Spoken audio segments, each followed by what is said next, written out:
بسم الله الرحمن الرحيم.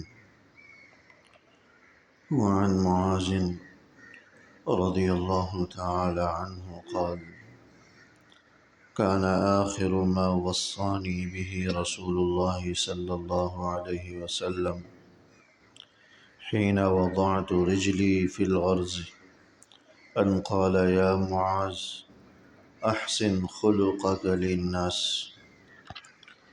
حضرت معاذ رضی اللہ تعالیٰ عنہ حضور علیہ السلام کا یہ ارشاد گرامی نقل کرتے ہیں، فرماتے ہیں کہ سب سے آخری نصیحت جو حضور علیہ السلام نے مجھے اس وقت فرمائی تھی جب میں نے اپنا پاؤں سواری کے رکاب میں ڈالا ہوا تھا، میں سواری پر سوار تھا اور حضور علیہ السلام پیدل تھے، اور مجھ سے یہ آخری کلمات فرمائے: یا معاذ، احسن خلقک للناس.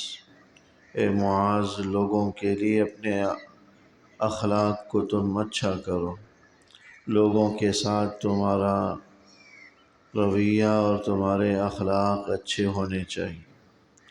حضرت معاذ بن جبل رضی اللہ تعالی عنہ حضور علیہ السلام کے بڑے محبوب اور جلیل القدر صحابی ہیں.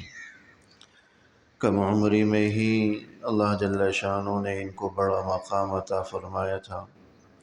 حضرات صحابہ میں بڑے فقیہ سبھی صحابی سمجھے جاتے تھے. حضور علیہ السلام نے ان سے یہ بھی فرمایا تھا: واللہ انی احبک. اے معاذ، میں تمہیں بڑا محبوب رکھتا ہوں، مجھے تم سے بڑی محبت ہے. حیات طیبہ ہی میں حضور علیہ السلام نے انہیں یمن کا گورنر بنا کر بھیجا تھا.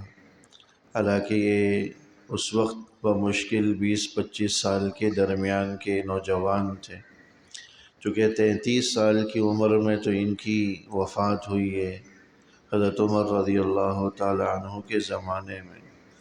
حضرت عمر رضی اللہ تعالی عنہ جیسی شخصیت بھی انہیں مشورے کے لیے اپنے ساتھ رکھا کرتے تھے.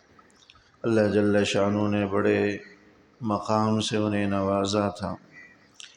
جب حضور علیہ السلام نے انہیں یمن کا گورنر بنا کر بھیجا کہ یمن کے لوگوں کو دین سکھلائیں، ان کے معاملات کو دیکھیں، تو یہ صورتحال بیان فرما رہے ہیں کہ حضور علیہ السلام نے انہیں سواری پر سوار کر دیا تھا اور خود پیدل میرے ساتھ ساتھ چلنے لگے. حالانکہ یہ فرمانے بھی لگے کہ اللہ کے رسول صلی اللہ علیہ وسلم، یا تو میں سواری سے اتر جاتا ہوں یا آپ بھی سوار ہو جائیے، یہ مجھے اچھا نہیں لگتا کہ میں سوار ہوں اور آپ پیدل چل رہے ہوں. تو حضور علیہ السلام نے فرمایا کہ نہیں، نہ تمہیں سواری سے اترنے کی ضرورت ہے، نہ مجھے سوار ہونے کی ضرورت ہے، یوں ہی صحیح. اور پھر اس دوران کچھ وصیتیں حضور علیہ السلام نے ان سے فرمائیں، اور یہ بھی ارشاد فرمایا: ہو سکتا ہے کہ اس سفر سے جب تم واپس لوٹو تو مجھے اپنے درمیان نہ پاؤ اور تمہارا گزر میری قبر پر سے ہو. اور ایسا ہی ہوا کہ حضرت معاذ یمن میں تھے کہ حضور علیہ السلام رحلت فرما گئے. واپس آئے تو پتہ چلا کہ حضور علیہ السلام دنیا میں نہ رہے. تو اس موقع پر حضور علیہ السلام نے جو وصیتیں ان سے فرمائی تھیں، ان میں حضرت معاذ فرماتے ہیں سب سے آخری وصیت یہی تھی کہ جب میں نے اپنا پاؤں سواری کے رکاب میں ڈالا ہوا تھا، میں سواری پر تھا، اور اس وقت حضور علیہ السلام نے سب سے آخری وصیت جو مجھے فرمائی وہ یہی تھی: یا معاذ، احسن خلقک للناس. کہ اپنے اخلاق لوگوں کے لیے عمدہ کرو، یعنی حسن اخلاق کا مظاہرہ کرو، تمہارے اخلاق بڑے عمدہ ہونے چاہیے. حسن خلق کی تعلیم یا حسن اخلاق کی تعلیم دین کے اندر بہت زیادہ ہے. حضور علیہ السلام نے بڑے فضائل اس کے بیان فرمائے ہیں. اور پچھلی احادیث کے اندر بھی بے شمار احادیث اس موضوع پر آئی، یہاں تک بھی فرمایا گیا کہ ترازو کے اندر کل قیامت والے دن جب اعمال کو تولا جائے گا تو اس ترازو پر سب سے زیادہ وزنی جو چیز ہوگی وہ لوگوں کے عمدہ اخلاق ہوں گے۔ اس ترازو پر جس پہ لوگوں کے اعمال تولے جائیں گے، سب سے وزنی جو چیز ہوگی وہ لوگوں کے عمدہ اخلاق ہوں گے۔ اور پھر یہ بھی فرمایا گیا کہ عمدہ اخلاق کے طفیل آدمی رات بھر عبادت کرنے والے، دن بھر روزہ رکھنے والے کا درجہ بھی حاصل کر سکتا۔ خود حضور علیہ السلام نے اپنی بعثت کی تکمیل یا بعثت کے مقاصد میں فرمایا بعثت لأتمم مکارم الاخلاق، اللہ نے مجھے حسن اخلاق کی، مکارم کی تکمیل کے لیے مبعوث فرمایا۔ جو عمدہ اخلاق حضور علیہ السلام کے تھے، آپ کی حیات طیبہ ایسے واقعات سے بھری ہوئی ہے، اور ایسے انگنت واقعات آپ کی حیات طیبہ سے ہمیں ملتے ہیں کہ لوگ آپ کے حسن خلق سے ہی متاثر ہوں اور ایمان کی دولت سے مالا مال ہوں۔ تو حسن خلق کی بڑی تعلیم دین کے اندر ہے، لیکن یہ بھی واضح ہو کہ حسن خلق انہی کے ساتھ کیا جائے جو اس کے حقدار ہوں، جو اس کے مستحق ہوں۔ مسلمان حسن خلق کے حقدار ہیں، اہل اسلام، رشتہ دار، اعزاء اقرباء، اہل خانہ اس کے حقدار ہیں۔ غیر مسلم جو اسلام کی مخالفت رکھتے ہوں وہ ہمارے حسن خلق کے حقدار نہیں ہیں۔